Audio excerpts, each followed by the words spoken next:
I'm sitting with Vince Kuraitis, known to many on Twitter at Vince Kuraitis, who is JD, MPH, and publisher of the E-Care Management blog and a principal in Better Health Technologies, LLC. Vince, you are a co-chair this year at the Healthcare Unbound conference. Is that not correct? Well, this is the 8th event. It's just over, and I am emotionally drained, but feeling spiritually enriched because, as usual, this event has been one where the level of the speakers and the level of the attendees for networking has been incredible. And so I've had dozens of hallway conversations and side conversations and business card exchanges. A little quick history. This is the 8th annual Healthcare Unbound event that we just finished. Healthcare Unbound is actually a term that was coined by Michael Barrett, who was one of the keynote speakers when he was working for Forrester Research. And it refers to technology in, on, and around the human body that enables care to be delivered in distributed or non-doctor's office, non-hospital type of environments. That's the essence of what Healthcare Unbound is. American healthcare gets criticized for not being innovative. And let me tell you that if people could see what is going on here, they would see that there is tremendous amount of grassroots and early market innovation with dozens of different companies across the spectrum: care providers, hospitals, doctors, payers, home health agency companies, long-term care organizations, who are all recognizing that the world needs to change. We need to deliver accountable care, and they're bringing components of the solution to be able to do that. So that's been really the theme of Healthcare Unbound, the technology, telehealth technologies, mobile technologies, again, technology in, on, and around the body that enables care to be delivered in places where people would rather be, which is not the hospital. Now, this is my second event, and both of them happen to be in San Diego, and they're organized by the Center for Business Innovation, TCBI. Are they held elsewhere in the country? Everyone's different. We have the first couple ones in Boston, and it's been held in San Francisco twice, Seattle, San Diego, and I'm missing one, but it's been alternating between coasts. San Diego is a great city. The climate has been wonderful and very, very amenable to the mobile health market. Because of Qualcomm, there's a tremendous amount of mobile early stage companies and venture capital and entrepreneuring, and also a lot of healthcare activities. And it's been interesting to watch as the mobile area was talked about very theoretically in the early events. Today, it's here in full force with keynotes given by people from AT&T, from Qualcomm, with several breakout sessions specifically relating to mobile technology. So, very, very, very energizing, very, very good event, and we've had a really good time the last couple of days. Yeah, there's been a real good vibe here, good eclectic mix of people across the board. So what did you talk about? You gave a keynote yesterday. What was that about? What did I talk about? I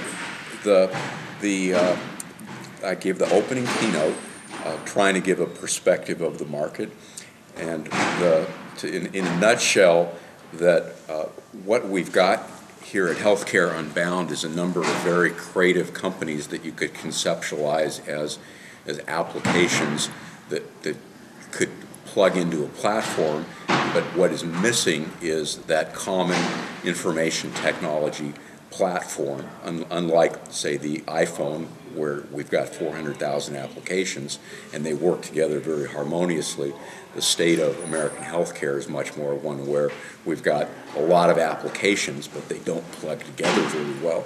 So so my theme was around speculating and prognosticating what that type of platform could look like, and it could be something that comes from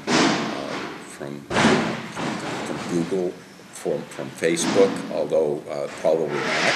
Could come from the growth of an electronic health record company, from these new animals, ACOs, that also were discussed pretty broadly here. They could be coming from a collection of vendors. We don't know.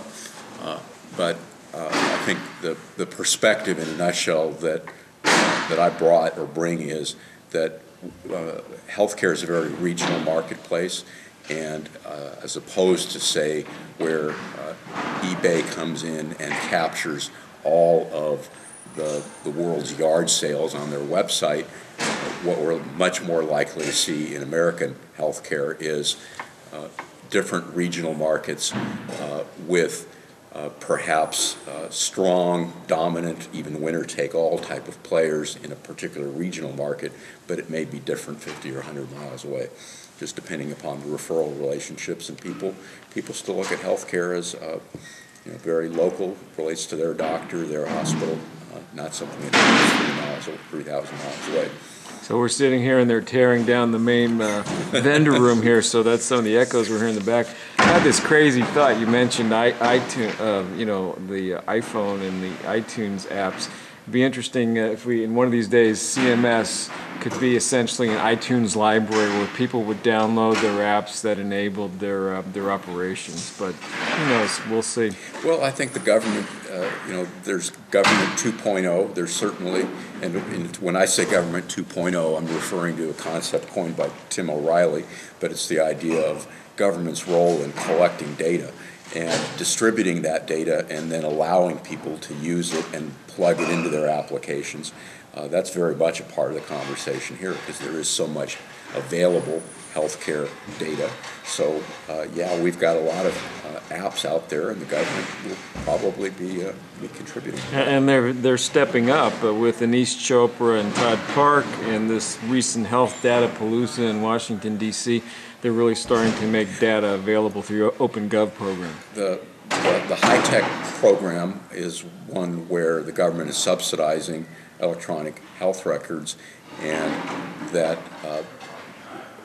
quick take on that, hospitals are on board. They've already decided they need EHRs, electronic health records, so they speed up their schedule. Doctors are still sitting on the sidelines, but another dynamic that plays out here at Healthcare Unbound is the market is very much preparing and anticipating to be able to plug into those EHRs the next level of applications and technologies beyond what's being mandated simply by high tech. That's another example of the kind of flavor of the vendors that are here at Healthcare Unbound. Great. So I know you're sort of in the afterglow of a successful conference, but will there be a Healthcare Unbound 9? I have worked with the conference organizer. It's not my conference, but I have every reason to believe that there will be Healthcare Unbound 9, and we'll be looking forward to details to be coming fairly shortly. Are they annual or semi-annual? What's the schedule? They're annual events. They're usually held around July, and we've thought about actually having them more frequently. And I will continue to work with Satish Kavarajan, who's been a great guy to work with as the conference organizer, and hopefully we'll be seeing Healthcare Unbound 28 somewhere in the near future. Okay, well, I promise to keep this relatively short, 5 to 7 minutes. We're probably there. I might say, for those of you who are watching this downstream, you can see the archive tweets for the conference at the hashtag #HUB11, and follow at Vince Kuraitis on Twitter. You can also follow me at 2HealthGuru, and maybe we'll see you at one of these conferences down the line. So Vince, hey, thanks for the chance to share some thoughts, Greg. You appreciate bet. it. Good to see you. Take care.